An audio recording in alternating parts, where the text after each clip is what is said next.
हाँ भाई, सब लोगों को नमस्कार। जैसा कि आप लोगों ने थंबनेल पर देख लिया होगा, इंडिया और यूरोपियन यूनियन के बीच एक फ्री ट्रेड एग्रीमेंट साइन हुआ जिसे मदर ऑफ ऑल डील्स कहा जा रहा है। और हम सारे बात कर रहे हैं कि भैया इतना इंपैक्ट हो जाएगा, ऐसे इंपैक्ट होगा। आखिर ये फ्री ट्रेड एग्रीमेंट है क्या और इसका इंपैक्ट क्या होने वाला है, आज देखेंगे इस पूरे पूरे सेशन में। अगर इंडिया और यूरोपियन यूनियन की पार्टनरशिप की बात करें तो ये एक नया एरा के बारे में बात की जा रही है कि it's a starting of a new era. India और यूरोपियन यूनियन के बीच जो अभी तक फ्रेगमेंटेड ट्रेड होता था, अगर इंडिया और यूरोपियन यूनियन के बीच ट्रेड के बारे में मैं बात करूं तो EU is the largest trading partner in the goods. लगभग 200 सवा 200 बिलियन डॉलर का ट्रेड होता है इंडिया और यूरोपियन यूनियन के बीच में, और उसमें इंडिया ट्रेड सरप्लस रहता है। और उसमें भी हमने एक एफटीए साइन कर लिया, बहुत बड़ा, अभी तक इंडिया का सबसे बड़ा एफटीए साइन है किसी भी कंसोर्टियम के साथ, यूरोपियन यूनियन के साथ। So this is it.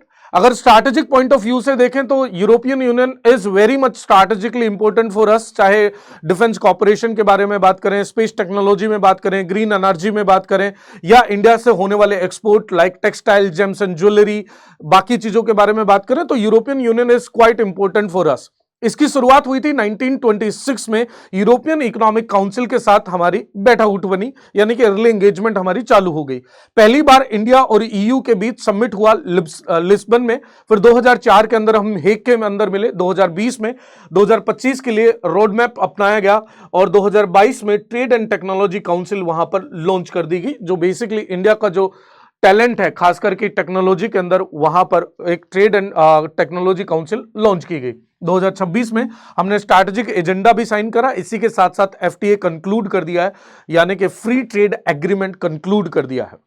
Free trade agreement का, जैसे कि आपको नाम से पता चल रहा होगा कि व्यापार यहां पर फ्री हो जाएगा। फ्री होने का व्यापार ये नहीं है कि हम फ्री में चीजें बेच देंगे। अब बेसिकली एक मोटा मोटा तौर पर मैं आपको समझाऊं तो लेट्स सपोज इंडिया से हम कुछ एक्सपोर्ट कर रहे थे 100 रुपए का यूरोपियन यूनियन को, तो यूरोपियन यूनियन में मार्केट में बिकने से पहले वहां पर जो कंट्री, यूरोपियन यूनियन में जो अलग अलग कंट्रीज हैं वो अलग अलग टैक्सेस लगाती थी जिनको हम टैरिफ बोलते थे। अभी तक हमारा अलग अलग कंट्री के साथ अलग अलग एक फ्रेगमेंटेड ट्रेड हुआ करता था, अलग अलग फ्रेगमेंटेड उनके साथ डील थी। अभी यूरोपियन यूनियन के साथ हमने एक जो ट्रेड डील साइन करी है, ऐसे में एक यूनिफॉर्म कस्टम काउंसिल हमारे पास, कस्टम यूनियन हमें मिल जाएगी, यानी कि यूनिफॉर्म टैरिफ हमें मिल जाएंगे। फ्री ट्रेड एग्रीमेंट का मतलब है कि इंडिया से जाने वाले जो भी एक्सपोर्ट होंगे उन पर टैक्स या तो निल होगा, और होगा तो मिनिमम होगा, यानी कि उसे प्रेफरेंस दी जाएगी इंडिया के एक्सपोर्ट को। That is free trade agreement का बेसिक सा कंसेप्ट। अगर एक समरी देखें तो इंडिया और यूरोपियन यूनियन के बीच लगभग 219 बिलियन डॉलर का टोटल ट्रेड होता है, trade in goods and services. In fact trade in goods के बारे में मैं बात करूं, वस्तुओं के व्यापार में मैं बात करूं तो European union is the largest partner of India. और अगर इंडिया और यूरोपियन यूनियन के टोटल इकोनॉमीज को मैं जोड़ दूं तो लगभग 25% जीडीपी दुनिया का है, तो विच इज गुड थिंग। अगर हमारा यूरोपियन यूनियन, हमें एक नया मार्केट मिल जाता है, यूरोपियन यूनियन को एक इंडिया जैसा इमर्जिंग मार्केट मिल जाता है, तो एक विन विन सिचुएशन यहां पर बनने वाली है। इकोनॉमिक इंजन के बारे में बात करें, जो एफटीए होगा बेसिकली एक यूनिफॉर्म कस्टम यूनियन एक्सेस हमने देगा। अब हमें अलग अलग कंट्री से डील करने की जरूरत नहीं है। यूरोपियन यूनियन से जो भी ट्रेड डील हमारी साइन हुई है, जो भी टैक्सेस एंड टैरिफ साइन हुए हैं, वही सब जगह लगा करेंगे। एक स्ट्रैटेजिक शील्ड के रूप में भी काम आएगा। यूरोपियन यूनियन के साथ जब हमारा व्यापार बढ़ेगा तो हमारे डिफेंस और मैरीटाइम सिक्योरिटी या साइबर सिक्योरिटी के अंदर भी एक कॉपरेशन हमारा बढ़ेगा, तो स्ट्रैटेजिक पॉइंट ऑफ व्यू से भी हमें वो आगे ले जाता है। फ्यूचर टैक एंड सस्टेनेबिलिटी, यदि यूरोपियन इन्वेस्टमेंट बैंक के बारे में मैं बात करूं, इंडिया के अंदर अर्बन इंफ्रास्ट्रक्चर के अंदर वो इन्वेस्टमेंट करता है, और इसके साथ साथ सस्टेनेबल डेवलपमेंट के लिए सस्टेनेबल कोलैबोरेशन के बारे में मैं बात करूं, चाहे स्पेस में इसरो या यूरोपियन यूनियन की स्पेस एजेंसी के बारे में बात करें तो इनके बीच कॉपरेशन बढ़ेगा। Green energy and trade and technology council establish हो चुकी है। प्री डील मैंने आपको ऑलरेडी बता दिया, एक फ्रेगमेंटेड एक्सेस था, अलग अलग कंट्रीज के साथ अराउंड 27 फ्रेगमेंटेड मार्केट हमारे पास एक्सेस था, और उनमें अलग अलग टैरिफ लगा करते थे। अभी एक यूनिफाइड एक्सेस मिल गया पूरे के पूरे यूरोपियन यूनियन में, जितने भी कंट्रीज हैं उनके अंदर सिंगल कस्टम यूनियन, यानी कि यूरोपियन यूनियन ने जो डिसाइड करा वही टैरिफ लगा करेगा, तो विच इज अ गुड थिंग। अगर की विंस के बारे में मैं बात करूं तो 99% मार्केट एक्सेस हमें मिल जाता है। प्रेफरेंशियल एक्सेस होगा for Indian export by value, 99 products around को फ्री एक्सेस हो जाएगा, जिन पर अभी तक कुछ ना कुछ टैरिफ लगता था। 96.8% टैरिफ लाइंस ओपन हो गई हैं। यूरोपियन मार्केट जो है वो पूरा अनलॉक हो गया। डे वन इंपैक्ट, जब ये एफटीए साइन हुआ कुछ प्रोडक्ट्स पर around 19% products per day one से ही इंपैक्ट आ जाएगा, टैरिफ ड्रॉप होगा। एवरेज ईयू ड्यूटी जो लगती थी इंडियन गुड्स पर अराउंड 3.8% एवरेज लगता था, वो घटकर अब 0.1% हो जाएगा। हमारे प्रोडक्ट और ज्यादा अट्रैक्टिव होंगे, हमारे एक्सपोर्ट्स की डिमांड वहां पर बढ़ेगी और हम बहुत सारा एक्सपोर्ट करेंगे। खास करके हमारे पास अभी तक जो हम एक्सपोर्ट करते थे textile, apparel, leather and footwear, gems and jewellery, maritime products and chemical and goods. अब बेसिकली अगर इन इंडस्ट्रीज को देखोगे they are labour intensive industries, यानी कि यहां पर लोग ज्यादा इन्वॉल्व होते हैं, टैक्स कम होता है। तो ऐसे में अगर 0% ड्यूटी हो जाती है, हमारे प्रोडक्ट, हमारी टी शर्ट 100 रुपए की जो टी शर्ट थी वो यूरोपियन यूनियन में जाकर भी 100 रुपए की बिकेगी, तो वहां कॉम्पिटिटिव फील होगा बाकी की टी शर्ट्स को, बाकी की कंपनीज को, और इंडियन टी शर्ट्स की डिमांड बढ़ जाएगी। डिमांड बढ़ेगी, एक्सपोर्ट बढ़ेगा, एक्सपोर्ट बढ़ेगा, प्रोडक्शन बढ़ाना पड़ेगा, प्रोडक्शन बढ़ाना पड़ेगा, तो बेसिकली एम्प्लॉयमेंट हैवी जो एम्प्लॉयमेंट हैवी इंडस्ट्रीज थी, क्लस्टर्स थे, वहां पर वो बूस्ट हो जाएगा। जो भी हमारी कंपनीज थी, जो भी हमारे क्लस्टर्स थे, उनको बूस्ट मिलेगा। लेदर एंड फुटवेयर के अंदर 0% enhance competitiveness against regional rivals. जो भी लेदर प्रोडक्ट्स हमारे जाते थे उनसे हम कॉम्पिटिटिव हो पाएंगे, क्योंकि हमारी चीजें जो हैं उतनी महंगी नहीं होंगी, जो precursor to the FTA. Gems and jewellery again बड़ी चीज है जो इंडिया से एक्सपोर्ट होती है, हाई वैल्यू एक्सपोर्ट है, इनके अंदर भी कमाई का मौका मिलेगा क्योंकि 0% ड्यूटी हो जाएगी।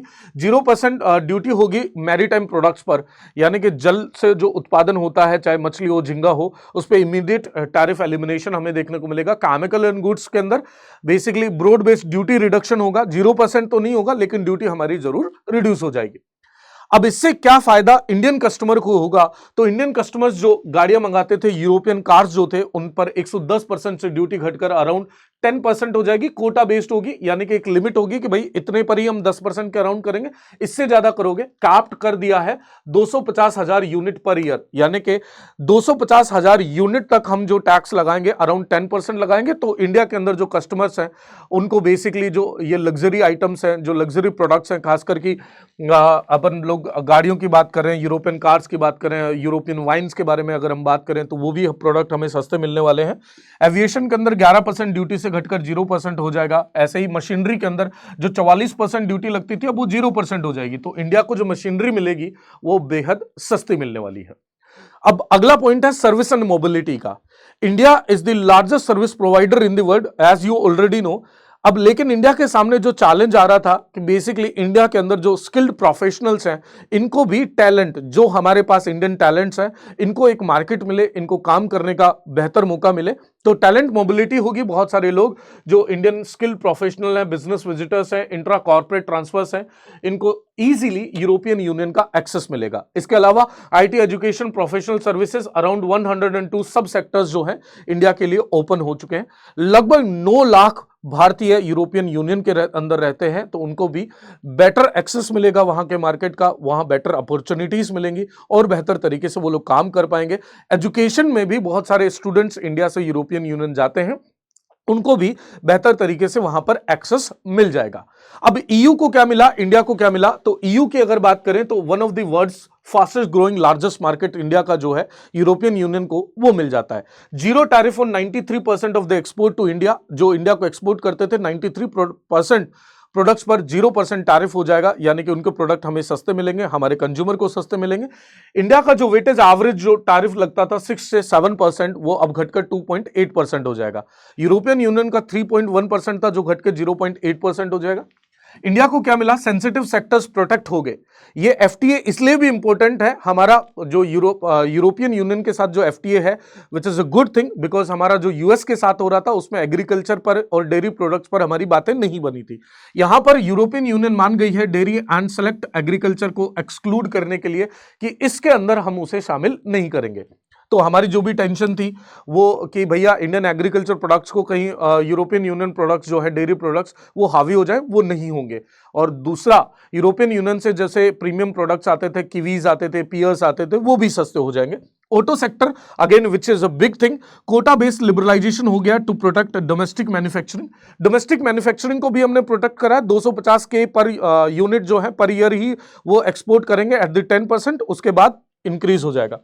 सीबीए में assurance, forward looking flexibility and decarbonisation support, हमें क्लाइमेट रेजिलियंस और बेसिकली एक्सेसिबिलिटी मिलेगी। सस्टेनेबल डेवलपमेंट को लेकर इंडिया और यूरोपियन यूनियन का कोऑपरेशन बढ़ जाएगा।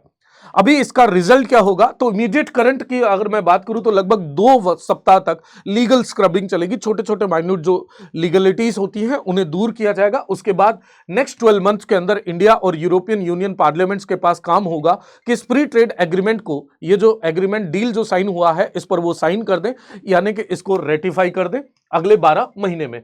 फिर जनवरी 2025-26, अगर 2026 की बात करें तो स्टेट विजिट हुई है president of European Council and Commission to India, 16th EU India summit in New Delhi. इसी के अंदर हमने मदर ऑफ ऑल डील यहां पर साइन करी है। अर्ली 2027 के अंदर हम बात करेंगे कि भाई हमारे पास टैरिफ जो है, जो अभी हम बात करें कि इतना कम हो गया, इतना कम हो गया, वो 2027 से इंपैक्ट देखने को मिलेगा। लेकिन कुछ स्ट्रैटेजिक चीजें हैं जैसे डिफेंस प्रोडक्ट्स हो गए, बाकी चीजें, इनमें टैरिफ इंस्टेंटली कम नहीं होगा। इनके अंदर 5 साल, 7 साल, 10 साल जो टाइम लगता है वो लगता ही रहेगा। ठीक है, तो ये एक प्रोसेस ड्यूरेशन लगेगा। और इसके बाद की इवेंट माइलस्टोन जो हमारे सामने हुआ है, 16th EU India summit new Delhi के अंदर हमने कंक्लूड कर दी है और इसी में FTA साइन हुआ है। आपको कमेंट सेक्शन के अंदर लिखकर बताना है यूरोपियन यूनियन के प्रेसिडेंट कौन है, नीचे कमेंट सेक्शन में जरूर लिख के बताइएगा। अब इससे हमें मिला क्या, ब्रीफिंग के बारे में मैं बात करूं तो इंडिया और यूरोपियन यूनियन का जो पार्टनरशिप था वो इवोल्व हो चुका है। जो पहले हम फ्रेगमेंटेड ट्रेड करते थे, अभी अपने को एक बड़ा मार्केट मिल गया है और यूरोपियन यूनियन को भी एक बेहतर मार्केट मिल चुका है। इसके साथ साथ security, maritime security, deep security and cyber security के अंदर भी इंडिया और यूरोपियन यूनियन के बीच कोऑपरेशन बढ़ेगा। एनहांस उसका रिजल्ट होगा, बेहतर तरीके से हम लोग साइबर सिक्योरिटी प्रोवाइड करा पाएंगे, टेक्नोलॉजी अपग्रेड हो पाएंगे, टेक्नोलॉजिकल एक्सचेंज होगा, लोगों का आना जाना होगा। तो ये था इंडिया और यूरोपियन यूनियन का फ्री ट्रेड एग्रीमेंट। आपको सेशन कैसा लगा ये भी जरूर लिखकर बताइएगा और यूरोपियन यूनियन के प्रेसिडेंट कौन है ये कमेंट सेक्शन में लिखकर जरूर बताइएगा। जय हिंद, जय भारत।